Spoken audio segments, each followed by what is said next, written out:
on Politics and Business Television, Abuja. You can always watch exclusive news stories from interviews with power brokers in Nigerian politics on our various social media platforms. Tonight, we will be discussing the messages in the independence speech of President Bola Ahmed Tinubu on Nigerian at 64. But I won't be doing that alone here in the studio. With me here is a grassroots politician from the northeast of the country and a former special advisor on media and publicity to the former governor of Gombe State, Dr. Ibrahim Hassan Dankwambo, Mr. Dairu Asankela. Sir, you are welcome to Inside Politics with Shitu. Thank you, and it's a pleasure. Thank you. But before we delve into the main business of the day, let me once again congratulate the Nigerians, especially the resilient youth, for their perseverance and patience. You are the real MVP of our great nation. Once again, happy independence to Nigeria. Mr. Dahil, once again, you're welcome and happy independence, sir. Thank you so much. You're welcome. Yesterday, or should we stay with, we are still celebrating the independence, 64.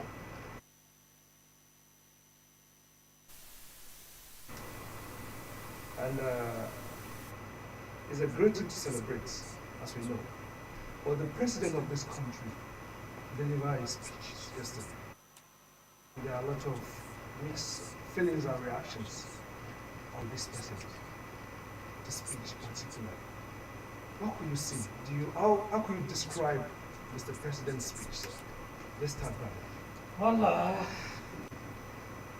let me start by saying congratulations to all Nigerians.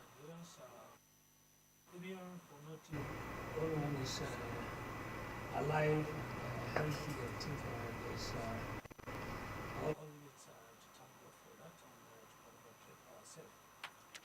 On the other side, Nigeria is 64 as an independent nation, and you could see the mood of Nigerians, the perception, the reactions, the misreactions, like you said. That would determine, and that what should maybe define the presidential speech. You know, a 64 individual should have been a kind of a grown person that you understand, have a kind of everything a human should have. And as a nation, we're 64, we lack so many things. We lack so many things? So many things. Let's just talk to ourselves. Let's just say the reality. Okay. You know, you said reactions. So far, so good. We made some substantial progress, but not as expected. The yearnings and aspirations of Nigerians, our forefathers, you understand, our pioneer leaders, they will come back to the world and see where the Nigeria has been stagnated. They won't be happy, and a kind of there should be a kind of causes and other things to the present generation of leadership.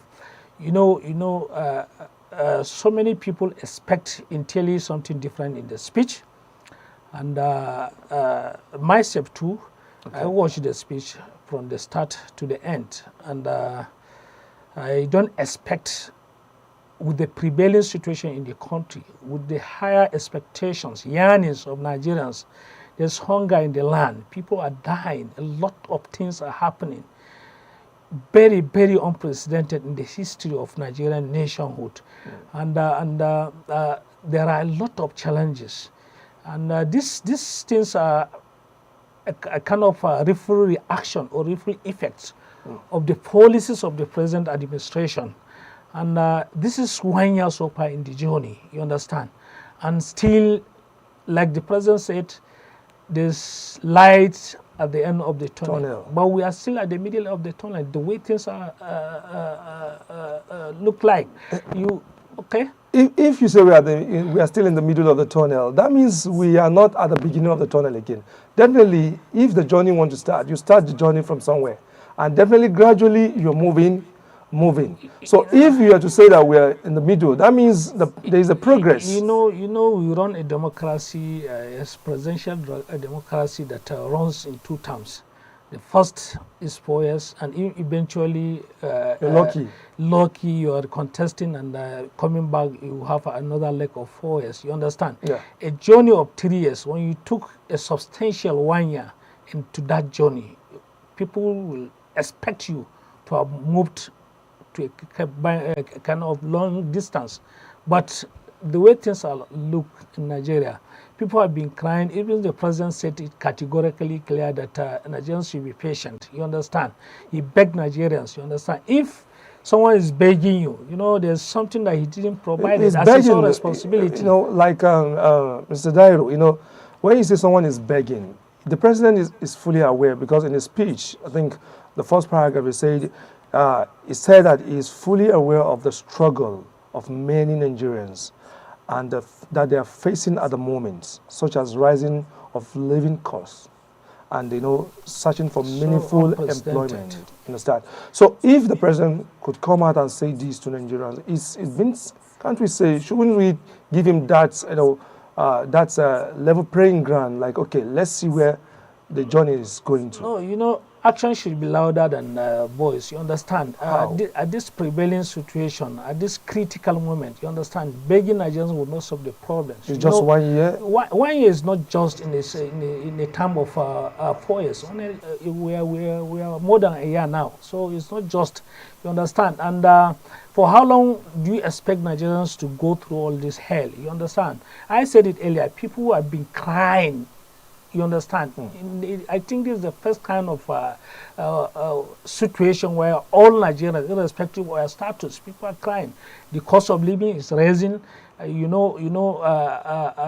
Dollar today is about 1,700. It's very unprecedented.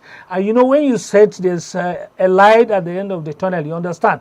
We expect maybe dollar to be a kind of coming down compared to Naira, you understand?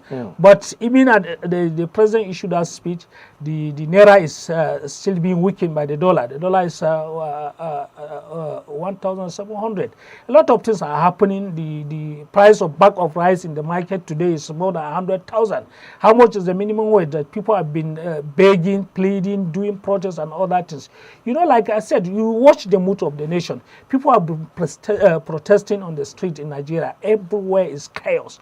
We need a kind of leadership that will stamp an authority, bring out policies and strategies that will alleviate and cushion this effect of the abolition of a kind of subsidy regime. Petroleum is a driver of Nigerian economy. You said you end the subsidy regime. You understand?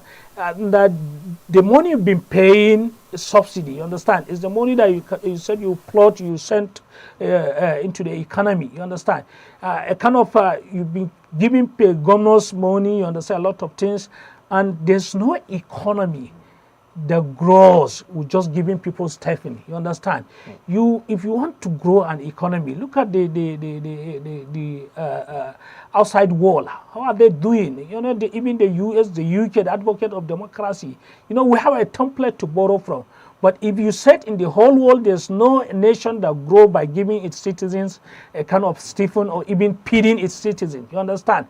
If the government is so much serious to a kind of cushion the effect of their policy, you understand, there are a lot of places, strategic places where they should have channeled that money, not just be giving. Where are they? Look at our industries are maribond. We have. Which of the industry are you talking about? Where our textile industries. But the textile industry. How much is the unit of power today? How do you expect people to survive in that house? But the minister of power just said something about the electricity of recent, like some days ago. What did he say? That Nigerian can, boast of having 20 hours power supply now. It's not per se the supply is the problem now, the affordability.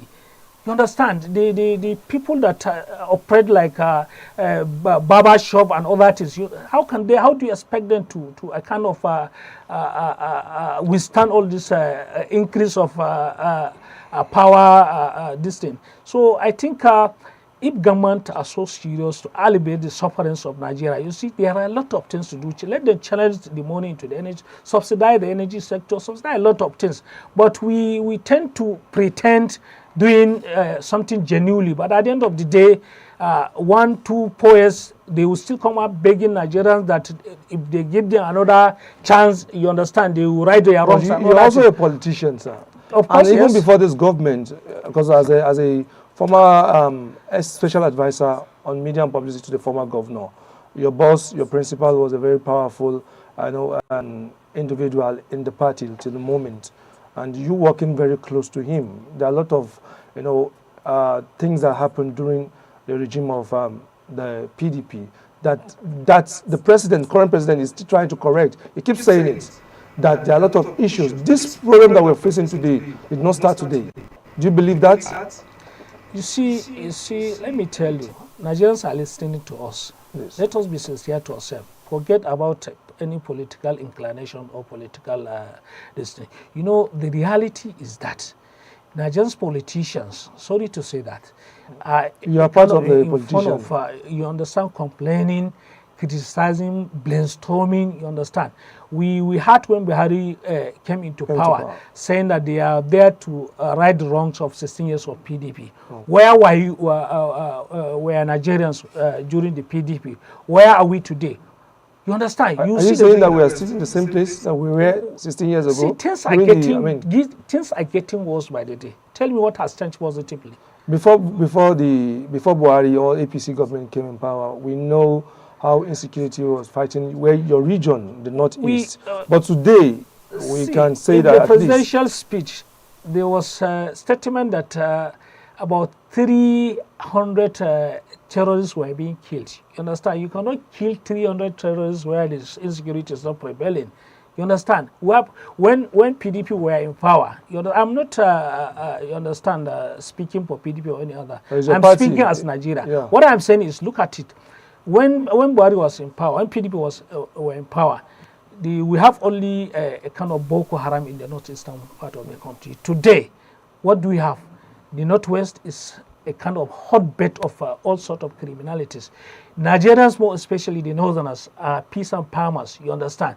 They are petty traders. Today you cannot go in between village to village to do trading. You can't. And today you cannot go to farm to farm, you understand. In some quarters, in some states, in some communities, people paid bandits before they allowed them to do their farming. Go to their farm. You understand? So we never had it so bad than this time around. Let me be very frank to you, and look at what was the price of a bag of rice when PDP were in power. What was the bag of rice when Tinubu took power? Mr. Dai, I want us to be picking these points one after the other. You know, in the president's speech, there is insecurity, whether it's the president even mentioned it or not. These are things that comprise a nation. We're going to look into the security, the economy, you know, how are the youth doing? Are they doing fine? These are the things we're going to look. But now, okay, fine. Going further, the president mentioned our economy. He said it categorically that he is aware about the challenges facing our economy. You know, we're talking about this. Now, how best could you say this government has done in terms of the economy? You know, so far so good economic-wise. You know, there's a kind of a lot that needs to be done, and throughout this 1 year, much has not been done. Let me be very frank. You know, if economy is good, you understand, people will not be crying. And purchasing power of ordinary Nigerians is always reducing, you understand. I said it earlier, that what was the cost of a bag of rice when Tinubu took power? What is the cost today? These are the economic indices we are talking about. How much do you buy petroleum per liter when he took power? How much do you buy petroleum today? These are things that are realities. We pay them. And if economy is working well, you understand, a lot of things should have changed, you understand. Nigerians should have been, you understand, yearning out. Look at the celebration. People are no Are longer you saying the celebration was not that It's not that ceremonial? like what we and have. It's not that ceremonial. Even the government around, they keep very lucky. no, they just feel maybe the government feel like it doesn't what we should just do it and let's move You know, further. And it's like if you know you have done much, you come out to celebrate. You understand? When you are celebrating lucky, definitely something bad is happening. That's the reality. that's your, we should that- not show. We should not run from the reality. that's your own opinion on that. So you're trying to say that economically, this government has not done well. You see, If you had to rate the government, if you had to rate, see, if you had to rate the government over 10 economically, I think it's 16 months now. But despite the fact that the I government, can give them 6. oh, that means the pass mark. They've done their best. Yeah, I can give because them 6. the, You know, the government, the current government is keep saying that the policy is going to be a favorable one at the end of but time. the problem, you know, there are so many leakages in Nigeria. It has only been there You before the understand? president. So what we are saying, if you want to do something different, when we are campaigning, you understand, people say a lot of things, a lot of milk and honey promises, you understand, to Nigerians, you understand. What Nigerians expect you to do when you assume power is to fulfill those promises, you understand. And today, the same Nigerians are taken to the street. Even during the Independence Day, they were a kind of protest in Lagos, in Abuja. So it was not as strong as the one we Protest is a experienced in constitutional right. It's part of our democracy. Everybody is free to. People we have the right to do people that. in spite being our rights, you understand. The indication, people protesting, you understand, doesn't mean things are going well. You understand? It's a kind of telling the government that things are not going well. And even the president acknowledged that. Well, he said it. Yes, like you said, the president said that our economy is undergoing, reforming and retooling to serve us better. So that shows that there is hope in our economy. So, but to close the economy part of this speech, you've said you've already rated, on your own opinion, you've rated the government 6/10, which is also, to be fair to them, to be fair, it's also a pass mark, is a good mark. If someone scores 6/10, you won't see what kind of result you bring. Another thing we want to look is about the youths. I can remember in the last administration, there's something we did a youth confab, like maybe a week. The president mentioned another youth confab of 30 days. That's 1 month. What could you say about that? Do you see it as a positive development or what? You know, habitually Nigerians leaders are informed of organizing a kind of tea confab. People will come and drink tea and go. At the end of the day, the report will be dusted, you understand. The problem is, okay, what are the realities on ground? Doing or holding a confab, definitely Nigerians will come and tell you, even without confab, Nigerians are telling you their problems. Youths have taken over the street, you understand, from August till today. Youth have been protesting and that's the reason why the president wants to call the youth. Let's have a dialogue to talk. You see, having dialogue, you shouldn't have to call a confab. Because opinion, like, okay, let me use the word opinion, like come from the southeast, from the south-south, north central. Fine, we're waiting for the modalities, as he said. They will come up with modalities. It's what maybe define what they're going to do and whether it is a usual drinking tea and snacks. Well, what do you mean by drinking tea and snacks? We see how many confab have you noticed Nigeria held since during your regime, your party, the former president Jonathan Ebele did also a confab. It wasn't a youth confab, in fact. That one was a confab that wanted to review a lot of things about our nation. So if you're talking about confab, your party started confab. Your party started conferences. So now the president of APC is saying that he wants to bring the youth because he believes the youths. You see, Shitu, let us not deceive ourselves. You know, what we are saying during PDP or during APC, you understand? We need to be very sincere. We need to be very serious the way we address our issues, burning issues like youth unemployment.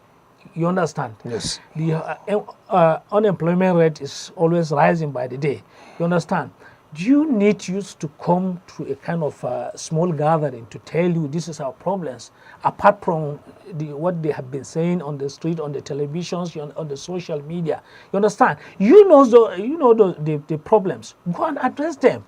You understand? A serious government will sit down and look at what people have been saying, what are the problems. When people were protesting during the last August protest, the presidency, you understand, the government come out and said, we have listened to you.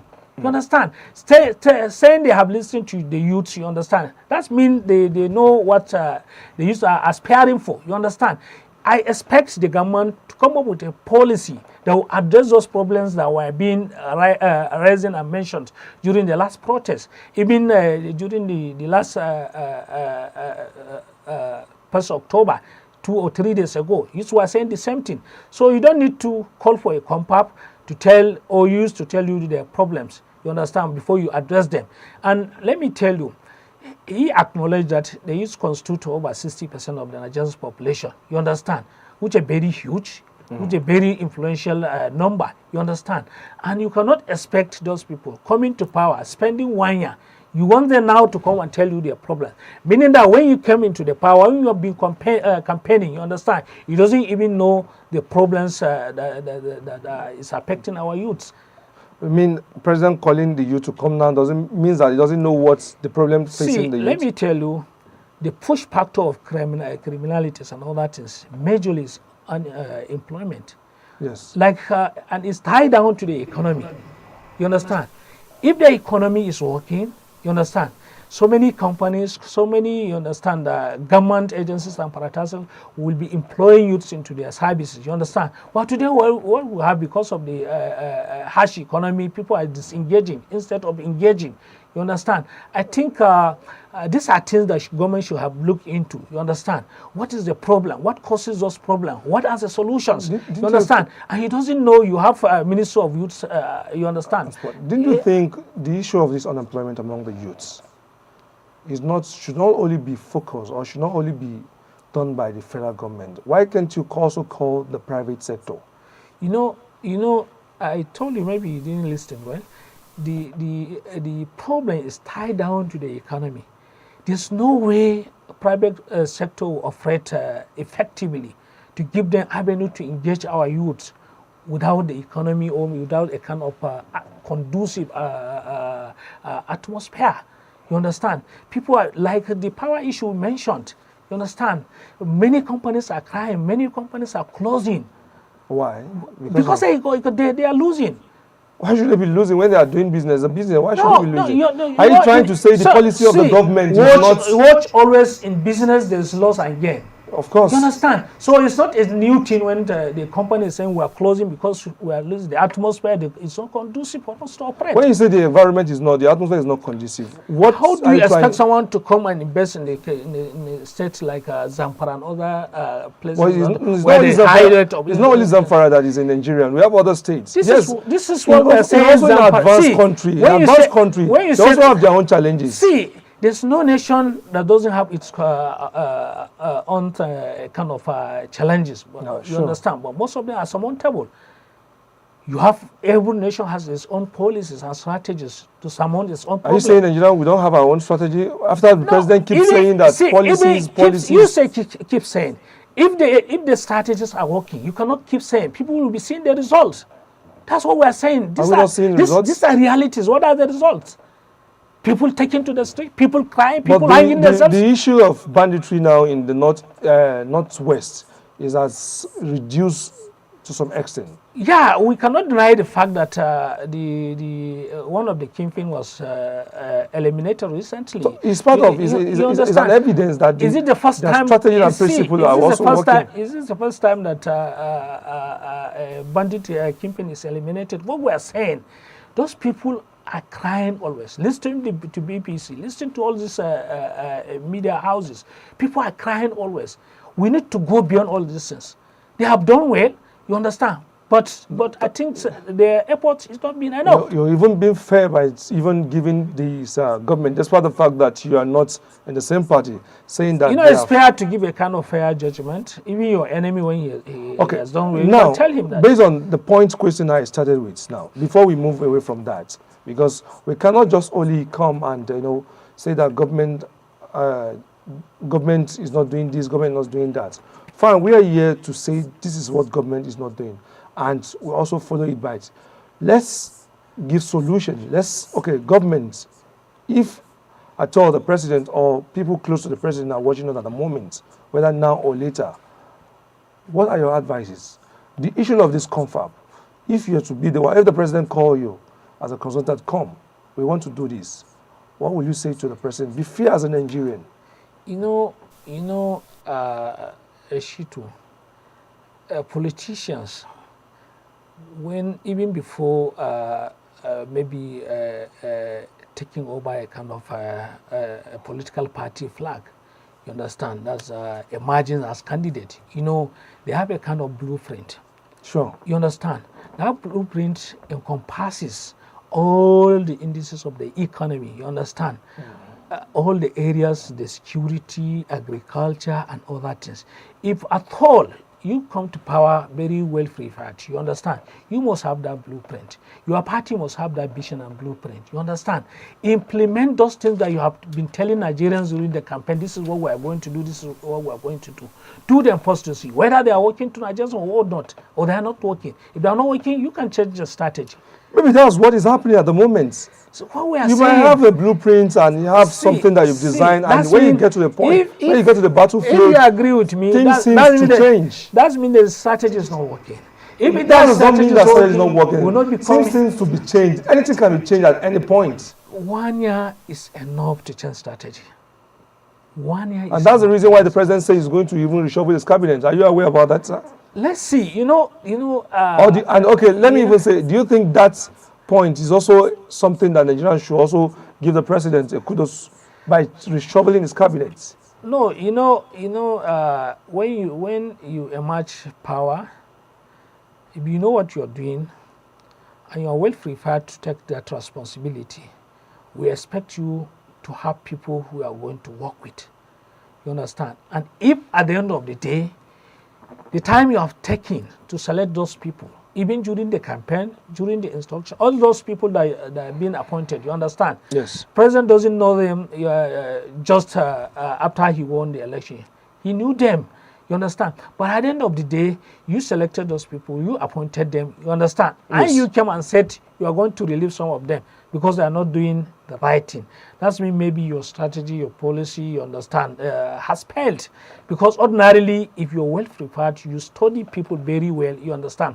You bring cabinet that will align with your vision and mission, will implement, help you implement your agenda. President Bola Ahmed Tinubu have been on this mission of president, not 2023. Not today. The project did not start 2023. Since from ASEAN.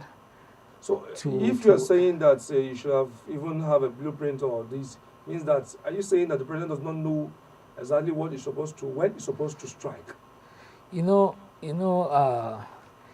Like I said always, these things we're discussing about, you understand, they are realities. If Tinubu would be aspiring to be president of Nigeria, since the days of ASEAN, since the day after he finished his second term as a governor in Lagos State, you understand? Like people are saying Lagos is not Nigeria, you understand?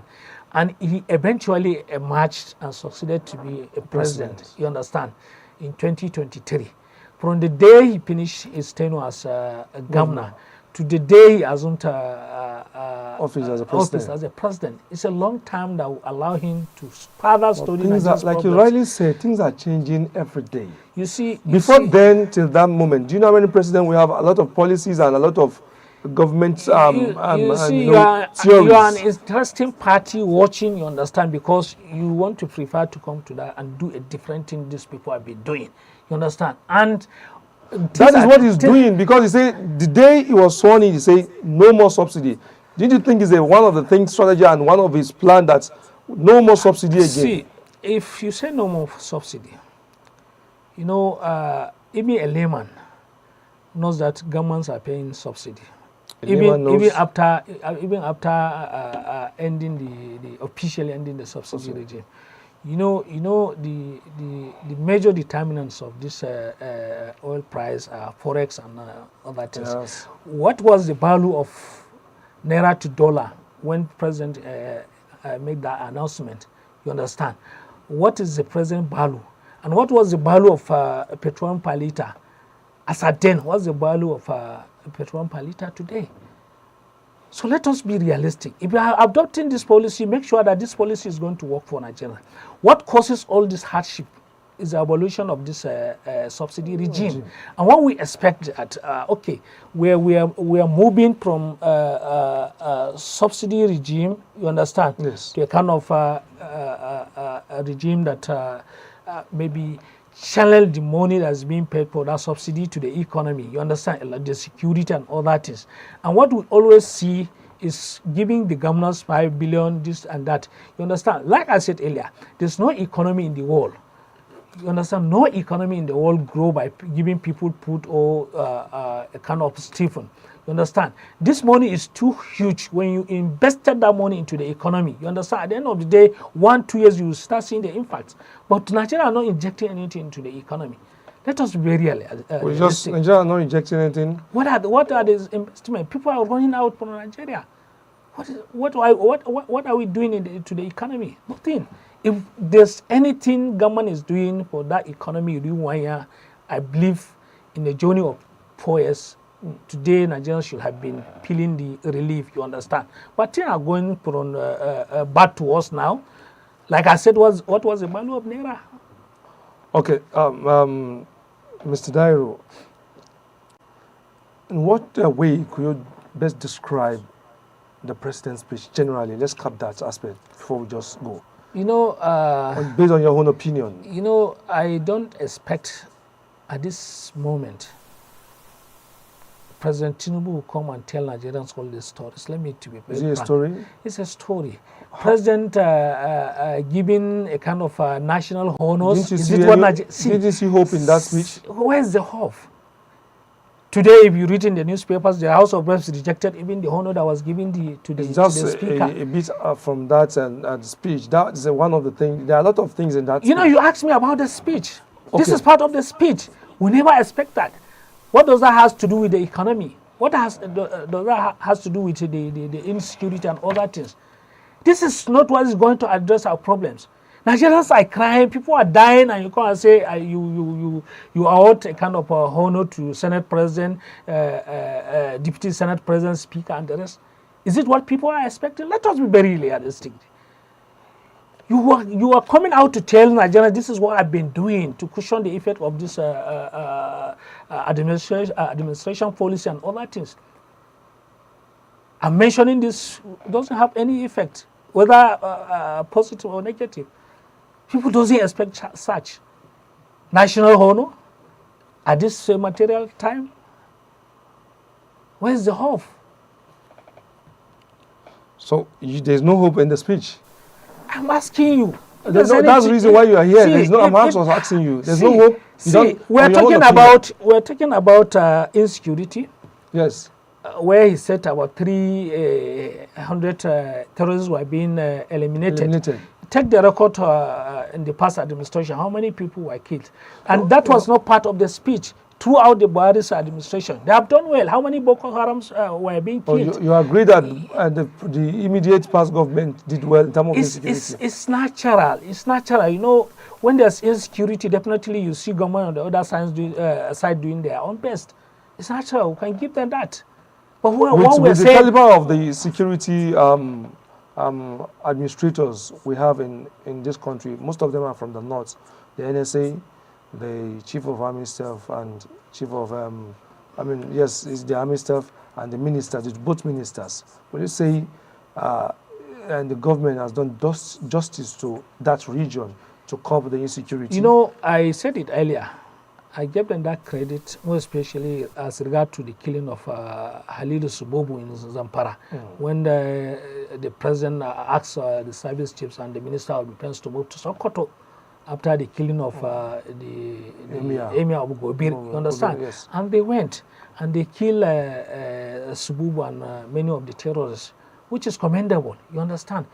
And they need to do more Why would they wait for the president command before they could do that? And that's the reason why Nigerians still believe that this issue of insecurity, what's your own opinion? Nigerians still believe that the issue of insecurity has a political undertone. Do you also have that such belief? When Buhari was campaigning, yes, you You understand? Him and his lieutenants were saying that they can crush the Boko Haram and that is. It took them throughout their 8 years without substantially dealing with the Boko Haram. 8 years. And Tinubu is here. We had politicians accusing each other of being complicit in the insecurity. And, you know, we cannot discourage our security men in the battlefield. We only need to encourage them. You understand? And they need to do more. And I appreciate the how... The government or the security, the personnel? When you say personnel, you are talking about the government. Like what I said earlier, that the president asked the service chiefs and other concerned authorities to move to Sokoto and Zamfara. And they did that. They kind of eliminated Sububu and most of the terrorists that they have done well. And even during the Buhari, we had a kind of various calls for the service chief to move to Borno and all that is. You understand? So a lot needs to be done, and you know what even caused the more hardship in the north is because people are being prevented from farming, doing petty trading and all that things. And if the government will do more, buckle off and eliminate the bandits in the north central, north west, and Boko Haram in the northeastern part of the country, I think people will conveniently, when people are being engaged during their farmings and others, most of them are not relying on the government. But when they have nothing to do, you cannot go to farm, you cannot do business, you cannot do anything, you understand? We have seen beggars increasing on our streets because they are jobless, doing nothing. I said it earlier, the major push factor to insecurity is people being jobless. Unemployment, and you see most of them are self-employment by doing farming and all that thing. And today they turn to beggars, and you see many of them can be so soft target to criminal, even join criminality and all that things. Okay, Mr. Kera, you know, the only president and his cabinet are not the only one to make this government and Nigerians. We also have the legislature. How best could you describe the functions, the activities of this, both the upper chamber and the lower chamber?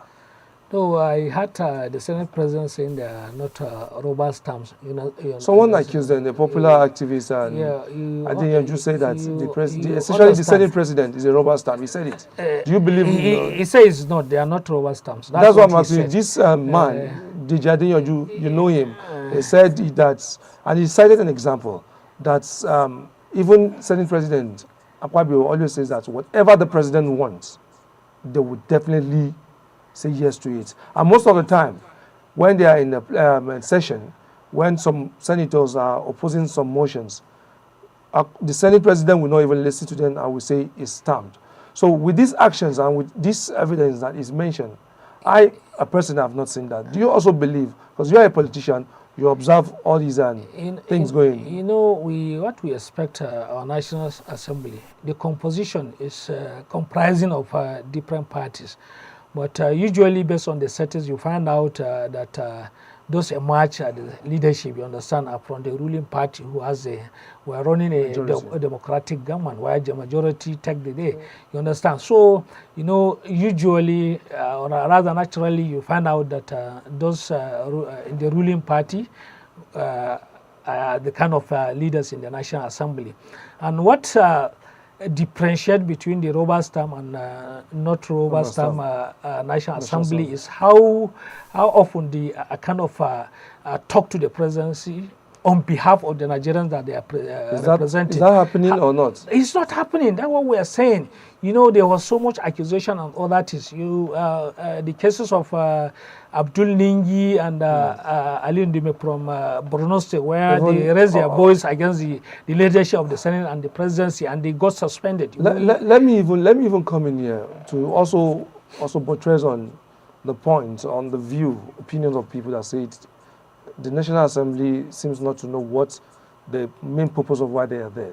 The issue of these, we're just going to discuss that very little. Issue of this popular and social media activist, Very Dark Man and Bobrisky. Do you think it's something the National Assembly should intervene?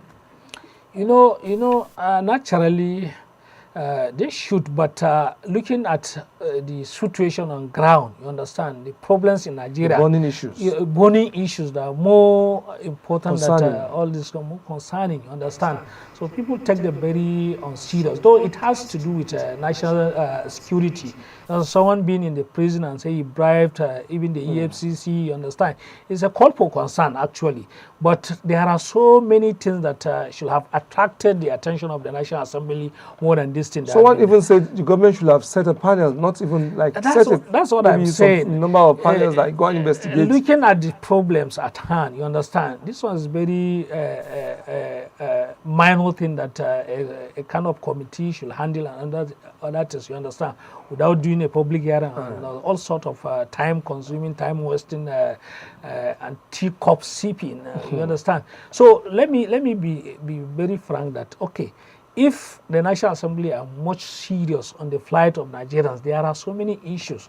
Like I mentioned, the cases of this Ali Undumi and Abdul Dengi, they raised some issues, you understand, they got suspended. We are in a democracy, you understand. These people that is suspended, they are representing their different constituencies. They are the voices of their own constituencies. And you kind of prevented them to take the messages of their constituents to the National Assembly. These are certain things that should be allowed. The advocate of democracy, you understand, the Western wall and all that is, we've been seeing how they are doing their own democracy. They allow people to talk, say their own view and other things, and the issues that have concern their constituents and the national development. Not in Nigeria.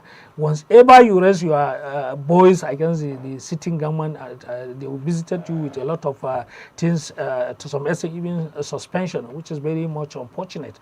And like I said, a 64-year country should have grown up beyond all those shenanigans and all that. Exactly. Yes. Well, lastly, because I would just want you to touch a little bit about general politics and maybe particularly your party, and because now we've been discussing about APC and president's speech, APC government, their policies, how it has affected the masses and, generally. Because our main topic is to look into the president's speech. In just 2 minutes, give overall of your opinion, your own personal opinion on the speech, just generally. Actually, in general sense, you understand, I watched that speech, like I said, I never expected President to tell Nigerians these stories, because they are stories. Like I said, generally, I least expect Mr. President to say all these things, because these things that he has said are not in, you understand, kind of aligned with the problems of Nigerians, yearnings and aspirations of Nigerians, problems on the ground, you understand. We expect President to say things that, you understand, will give hope. Renewed hope, like they said to Nigerians. There is no hope in his speech. See, there are a lot of things that they are even despite the fact he was like, there's a word he keeps using, word of hope, because aside, let's be political. Hope, you should have given people hope, even without telling them, they will have that hope. People will die, people will survive hunger, and they cannot survive being hopeless, you understand? They can survive hunger, they cannot survive being hopeless. Because if you are hopeless, you don't even have hope that you can get food tomorrow. But hunger, once you see food, you eat and you quench your hunger. So, in a summary, the speech of the President of Federal Republic of Nigeria during the 64th anniversary, according to the former special advisor to former governor of Gombe State, Mr. Dahiru Asankira, says the speech is hopeless. Well, like I said earlier before we started this program, that's a lot of mixed reactions on the speech that the Mr. President gave yesterday. Well, it will definitely happen. So, people will have different perspectives, different views on what someone says. So, thank you on giving us your sincere analysis on the Mr. President messages to Nigeria at 64. Before we round up this program, we have a few minutes to go. Let's come back to your own party politics, a lot of things are happening.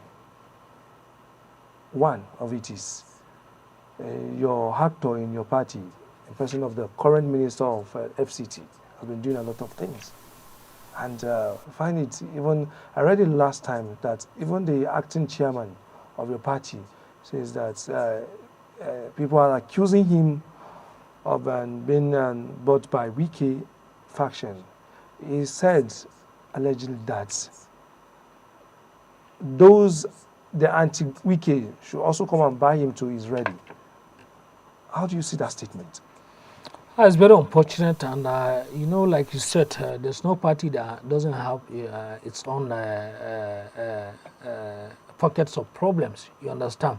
How you resolve the problem is what concern your party men. Management. You understand? And we are in governance now. You understand? Not in election year. So I think we should not kind of put more of our energy on party politics and other things. PDP are just doing their, and they just finished their own congresses from the ward, local government to the state. Okay. And in most of the state, the process was very successful, peaceful. And on the issue of Wike, you understand, we are running a democratic party where we have rules and of engagements, you understand. I know at the right time the party will take the decision, and party is so bigger than those names you mentioned.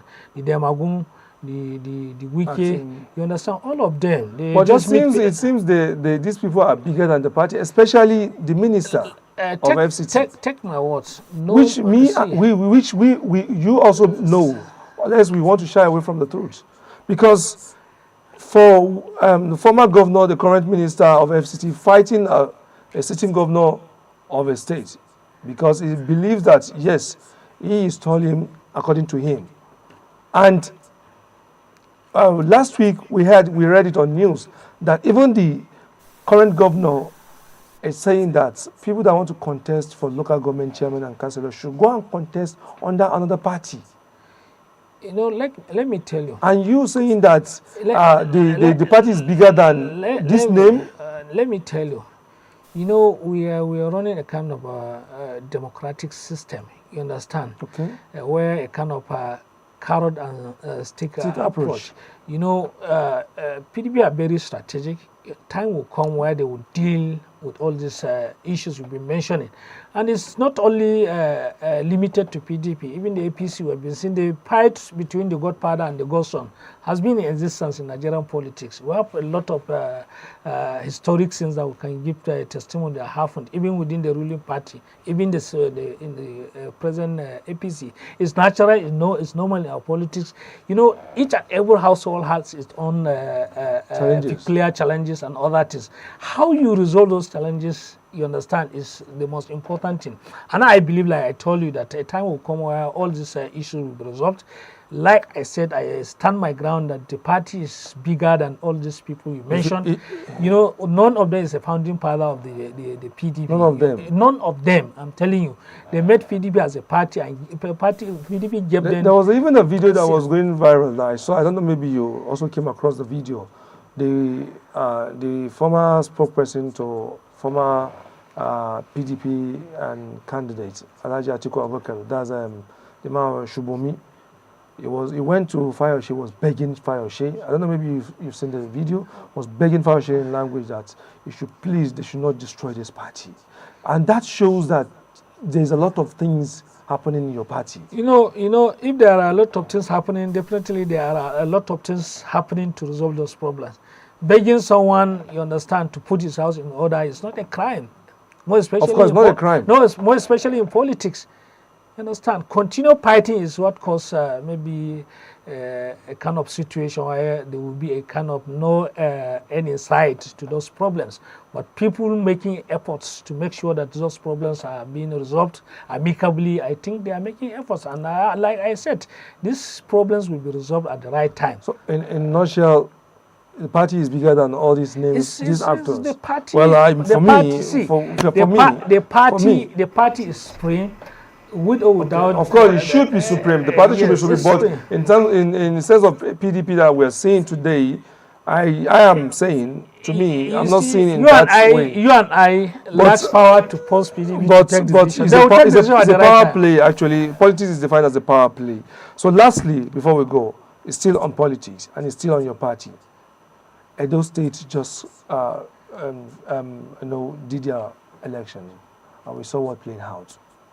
And which also, let me go back to what I said earlier, shows that your house is not in order. For a sitting government from a party, and it has been defeated again. It was defeated in a state. And you say everything is fine, Mr. Kira? This is not the first time where a sitting government is being defeated in a state. Of course, it's not the first time. You understand, and it didn't happen to PDP only. You understand, and we cannot justify what has transpired happened in the Edo election. We had a lot of things. You understand. We had a lot of outcries and other things, allegations, you understand, and that will be resolved within the tribunal, Court of Appeal to even Supreme Court, if that case will survive to Supreme Court. But what we are saying, those people that participated in that election, you understand, they have a lot of allegations that the election or rather the result pronounced was not what has transpired during the election. There was irregularities and all that, you understand. And that is from the high neck. It's not. We're talking about your party, because for your party, for your house to be in order, all this one, it has always been there. Even in other states. When the court at the end of the day says APC won. Why should it be the court that will be deciding our why do we have court? Because we have court, but court is not there only for politics. If I feel very... Court is there for crime and some other things. Politics also. Yes, but you just said... This is where everybody will run to when it's being cheated. You understand? You cannot take gun and other things to fight APC because you are alleged. Our democracy is not going to be healthy if court will be deciding who is going to be the governor, who is going to be senator or whatever. In Nigeria, we all know these things. There's most of our elections ended in the court. It shouldn't be like that. And it's constitutional. You understand? Taking someone to court is constitutional. Of course, right? it is constitutional. So when someone is exercising his right, if that cannot be obtained during the ballots, you understand, and you feel you've been cheated, you understand, the court is there for you to listen to you. And if genuinely court knows that you are being cheated, I think they will give you back your victory. So on Edo election, we cannot categorically say this is what has happened until the pronouncement or the judgment by the court and the acceptance, you understand, of such judgments by the key players, the actors, those participating in the election. They were on the ground. They contested that election. They said a lot of things that we that were not been there, you understand, doesn't know. And at the end of the day, they said they have a lot of things to present to the court. If the court is convinced the election is not won by APC. We are already saying goodbye to the program. And we really appreciate your coming down to our studio. You're part of our memories here in our studio in Politics and Business Television in Abuja and live at Inside Politics with Shitu. We really appreciate your knowledge, your contribution, your information, and thank you very much. Thank you, viewers. We are already drawing the curtain for today's event, today's programs, and I hope and believe that you really enjoyed our discussion with the former advisor, special advisor to a former governor of Gombe State. He's a politician. He's also a media guru in our space. Thank you very much. See you tomorrow in the next edition. God bless you. Good night. I remain your boy, Shitu Olaiton, on Politics and Business TV. Thank you very much. Good night.